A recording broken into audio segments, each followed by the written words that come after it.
teman-teman, pernahkah kalian mendengar nama Sukapura? Wilayah yang sekarang kita kenal sebagai Kabupaten Tasikmalaya punya sejarah panjang sejak abad ke-17, dari tahun 1632 hingga 1937. Para bupati Sukapura memimpin lebih dari 3 abad menghadapi masa kejayaan, tantangan kolonial, hingga masuknya era modern. Hari ini kita akan menelusuri perjalanan dari Raden Wiradadaha I sampai Raden Adipati Arya Wiratanuninggrat dan melihat bagaimana mereka membentuk sejarah politik lokal di Priangan Timur. Cerita dimulai tahun 1632 saat Sultan Agung dari Mataram menunjuk Raden Wirawangsa sebagai bupati pertama. Ia diberi gelar Raden Tumanggung Wiradadaha I setelah berhasil menumpas pemberontakan di Pati Ukur. Pusat pemerintahan didirikan di Lewiloa, Sukaraja. Kepemimpinan Wiradadaha I dikenal bijaksana, jujur, dan dekat dengan rakyat. Selama 42 tahun, ia meletakkan dasar pemerintahan yang stabil. Setelah wafat, tampuk kekuasaan berpindah ke putranya, Wiradadaha II. Namun, masa pemerintahannya sangat singkat karena beliau wafat dalam perjalanan dari Mataram. Selanjutnya, muncul Wiradadaha III. Ia menekankan keseimbangan antara pemerintahan dan agama, bahkan melibatkan anak-anaknya dalam administrasi sehingga roda pemerintahan berjalan lancar. Kemudian, Wiradadaha IV dijuluki Bupati Penghulu karena dekat dengan tokoh agama yaitu Syekh Abdul Muhyi di Pamijahan. Pemerintahannya menegaskan bahwa bupati bukan hanya pemimpin politik, tetapi juga religius. Berikutnya, Wiradadaha V hanya memimpin sebentar. Lalu digantikan Wiradadaha VI yang mulai mendekatkan Sukapura dengan VOC. Namun langkah ini menuai protes dari pejabat lokal, konflik internal yang membuatnya mengundurkan diri.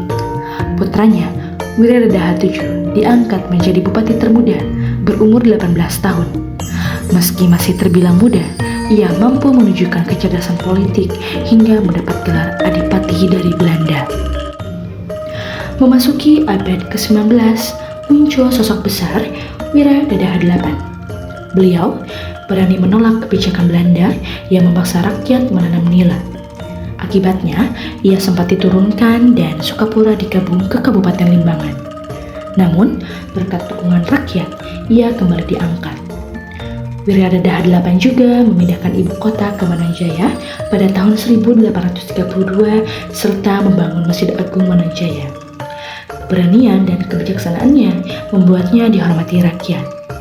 Setelahnya, kepemimpinan jatuh ke Danuningrat meski masanya tidak banyak membawa perubahan. Lalu, ada Wiratanubaya yang fokus pada pendidikan Islam dan pembangunan irigasi hingga membuat ekonomi rakyat meningkat. Dilanjutkan oleh Wiradadegena yang memperkenalkan sistem pajak tanah dan menulis tentang adat Sunda. Meski sempat dipindahkan ke Bogor, ia dikenal sebagai pelestari budaya lokal. Setelah itu, Wirahadiningrat memimpin dari 1875 hingga 1901. Beliau dikenal bijaksana dan rajin, bahkan mendapat penghargaan dari Belanda berupa bintang payung kuning dan oranye Nassau. Pada masanya, muncul rencana pemindahan ibu kota ke Tasikmalaya. Hal itu baru terrealisasi di masa Prawirahadiningrat. Ia menjadi bupati pertama yang berkedudukan di Tasikmalaya, membuka babak baru dalam sejarah Sukapura. Tokoh terakhir yang kita bahas adalah Raden Adipati Arya Wiratanuninggrat. Beliau berjasa besar dalam modernisasi Tasikmalaya. Tahun 1913, ia secara resmi mengubah nama Sukapura menjadi Tasikmalaya. Ia membangun infrastruktur, memperluas irigasi, membuka lahan pertanian baru, serta mendirikan koperasi ekonomi. Selain itu, ia mendukung pendidikan, organisasi sosial, dan musyawarah rakyat.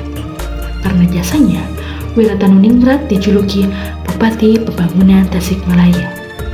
Masa panjang kepemimpinannya menandai berakhirnya era zaman dalam saat bupati bukan hanya pejabat kolonial, tetapi simbol kepemimpinan lokal yang kuat.